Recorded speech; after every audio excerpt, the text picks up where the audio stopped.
Morning student बच्चों,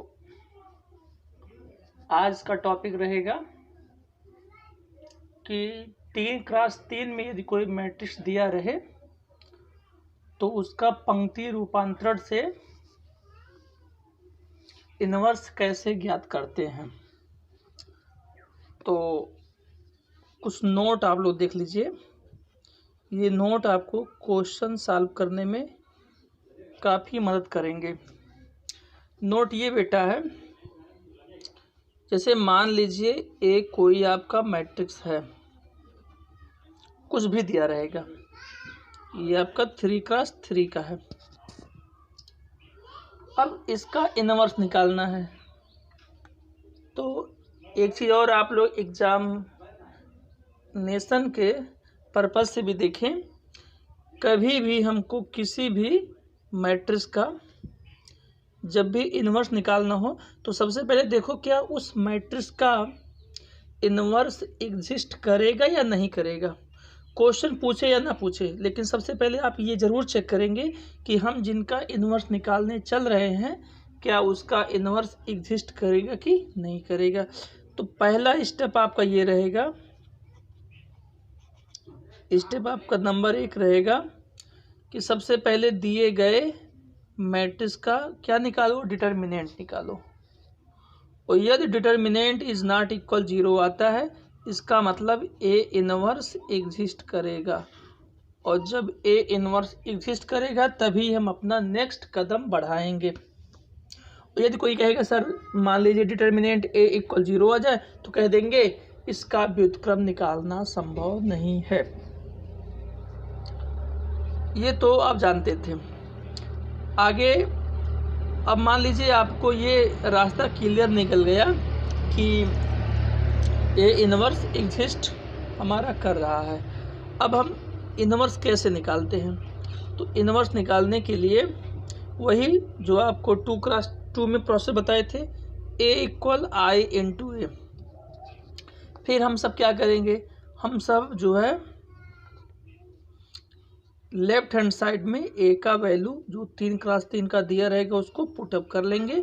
right hand side में identity जो है बिल्कुल 3x3 के कोरस्पॉन्डेंस 1 0 0 0 1 0 0 0 1 इंटू ए लिखेंगे। फिर कहे थे कि क्या करना रहेगा बेटा, आपको ऑपरेशन करना रहेगा, संक्रिया करनी रहेगी, चाहे आपको ऐड करना हो या सब्ट्रैक्ट करना हो या आपको मल्टीप्लाई करना हो या आपको डिवीज़न हो। तो ये सब प्रोसेस करके हमको इस लाइन पर पहुंचना है कि लेफ्ट हैंड साइड में हमारा आइडेंटिटी बन जाए 1 0 0 0 1 0 0 0 1, और राइट हैंड साइड में एक मैट्रिक्स मिलेगा, वो आपका 3x3 कराएगा इंटू ए। ये सबको पता है, ए को ट्रांसफ़र करोगे तो i into a inverse equal हो जाएगा b i j 3x3। Direct लिख लो, a inverse equal b i j 3x3। अच्छा हाँ, एक चीज़ और आपको ट्रिक बताते हैं। मान लीजिए जो आपका आंसर निकल रहा हो, चाहे जिसका हो, चाहे 2x2 का हो या 3x3 का, जो इनवर्स हमारा आ रहा है, क्या हमारा आंसर सही आ रहा है कि गलत आ रहा है, इसके लिए जांच करने का, चेक करने का रूल बेटा ये है कि जो मैट्रिक्स ए दिया रहे और जो हमारा आंसर आया है ए इनवर्स का, दोनों का मल्टीप्लाई करा दीजिए। ये जांचने का तरीका है। दोनों का मल्टीप्लाई करने पर यदि हमारा 1 0 0 0 1 0 0 0 1 माने तो आइडेंटिटी मैट्रिक्स यदि मिल जा रहा है तो जानिएगा आपका आंसर सही है। और यदि ए इनवर्स का ए के साथ मल्टीप्लाई करने पर आई नहीं आ रहा है, इसका मतलब आपका आंसर गलत आ रहा है। ये रूल होता है चेक करने का। तो ये आप 2x2 में भी चेक कर सकते थे, लेकिन हम कहें आपको 3x3 जब बताएंगे तभी बताएंगे। तो ये रूल आपके पास है कि जब भी आपको एग्ज़ाम में ऐसा निकालने के लिए कहे तो जब आप आंसर निकालिएगा उसके बाद आप रफ में चेक कर लीजिएगा A इंटू A इनवर्स आई आया कि नहीं आया। यदि आई आ जाएगा तो जानिएगा आपका सही है, यदि आई नहीं आ रहा है तो आपका आंसर गलत है। तो इतना रूल हो गया। अब बेटा हमको जो है लेफ्ट हैंड साइड में क्या लाना है, आई लाना है। अब देखिए हम आपको जो भी ट्रिक बता रहे हैं ऐसा नहीं कि आप हमारा ही ट्रिक अप्लाई करिए, आपको समझ में आए आप कुछ भी एक लीगल तरीका लगा सकते हैं। तो हमको लेफ्ट हैंड साइड में आई लाने के लिए हम कुछ आपको यहाँ ट्रिक दे रहे हैं, तो उसको आप लोग नोट भी कर सकते हैं। ये नोट रहेगा, नोट देखो सबसे पहले हमको यहाँ पे 1 लाना रहेगा, ये हमारा फर्स्ट टारगेट है तो हमको यहाँ पे 1 लाना रहेगा। ये आपका फर्स्ट स्टेप रहेगा, हमको किसी तरह से 1 लाना रहेगा, चाहे रो को रो में से घटा करके, चाहे रो को रो में ऐड करके, चाहे किसी संख्या से डिवाइड दे दीजिए तो भी सही जाएगा, बिल्कुल सही है। फिर अब हमारा सेकंड क्या है, अब हमारा देखो हम जो ये ट्रांसफॉर्मेशन बता रहे हैं ये ट्रांसफॉर्मेशन किसके लिए है, ये सिर्फ रो के लिए, किसके लिए है, रो के लिए है।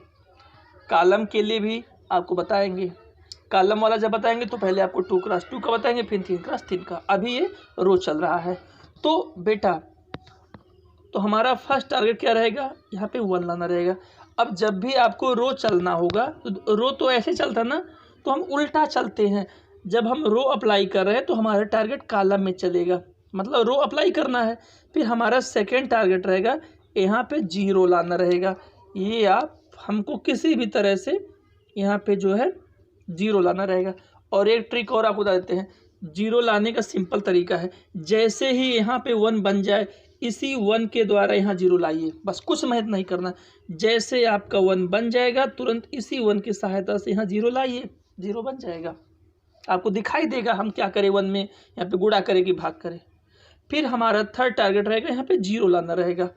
और ये भी 0 लाने के लिए कुछ आपको सोचना नहीं है आगे पीछे, यही जो आपका 1 आया है इस 1 को देखो और थर्ड रो को देखिएगा 1 और ये थर्ड रो में हम क्या करें, यहाँ 0 आ जाए तो इस 1 की सहायता से हम सब यहाँ 0 ला सकते हैं। ये हमारा थर्ड स्टेप रहेगा। मतलब यदि एक बार आपको 1 मिल जाता है तो इस 1 की सहायता से हमारा 2 टारगेट और मेंटेन हो जाएंगे ऐसे। फिर हमारा फोर्थ स्टेप रहेगा, देखिए फोर्थ स्टेप रहेगा हमको यहाँ बीच में 1 लाना रहेगा, बीच में 1 लाना है। ये हमारा फोर्थ स्टेप है, लिख देते हैं ये आपका फोर्थ स्टेप है। और देखो जब भी 1 लाना है कुछ मत करो, डायरेक्ट डिवाइड दे दीजिए, आराम से 1 आ जाएगा।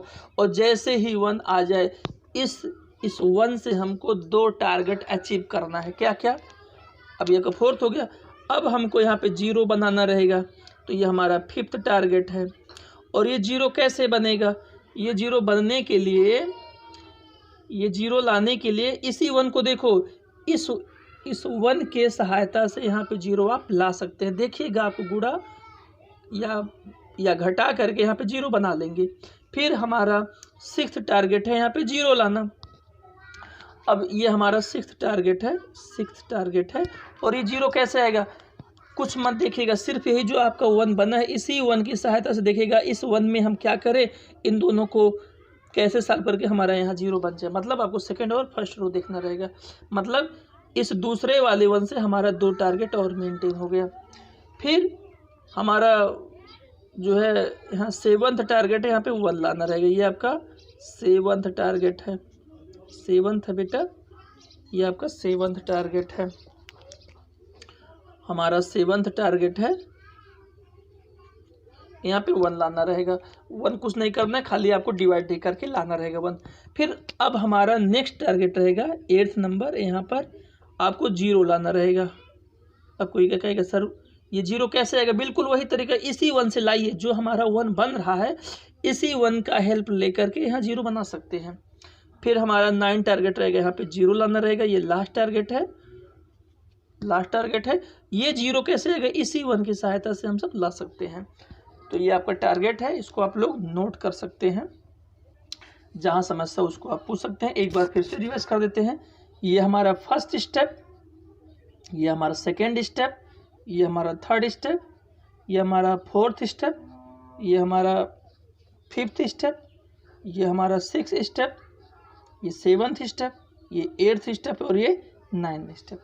इसके अलावा यदि और आपको कोई रूल पता हो तो उसको भी आप लगा सकते हैं, हमको उसकी सूचना ज़रूर दीजिएगा। ऐसा नहीं कि जो हम बता रहे हैं उसी को आप फॉलो करें। अब हम सब जो है एक क्वेश्चन सॉल्व करते हैं, तो आपको समझ में आएगा क्वेश्चन को हम सब कैसे सॉल्व करते हैं। तो चलिए चलते हैं एक क्वेश्चन पे।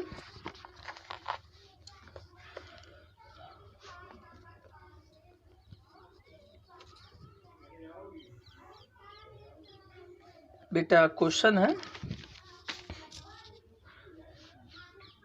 हाँ एक चीज़ और आपको नोट बता देते हैं। नोट, हम एक साथ दो है, एक साथ मैक्सिमम 2 संक्रिया कर सकते हैं, ओनली 2 ऑपरेशन एक साथ कर सकते हैं। ये ऑपरेशन क्या मतलब, जैसे अभी तक हम सब लिखते हैं ना R1 tense to R1 plus R2, एक ही करते थे। अब हम इसको एक साथ R1 tense to R1 plus R2, साथ में R2 टेंस टू जो भी दिया रहेगा R1 माइनस R2, कुछ भी करना रहेगा। मतलब एक, जैसे यहाँ पे R1 में संक्रिया चल रहा था R2, मतलब हम एक साथ 2 संक्रिया एक साथ कर सकते हैं, लेकिन हाँ एक साथ हम 3 संक्रिया नहीं कर सकते हैं।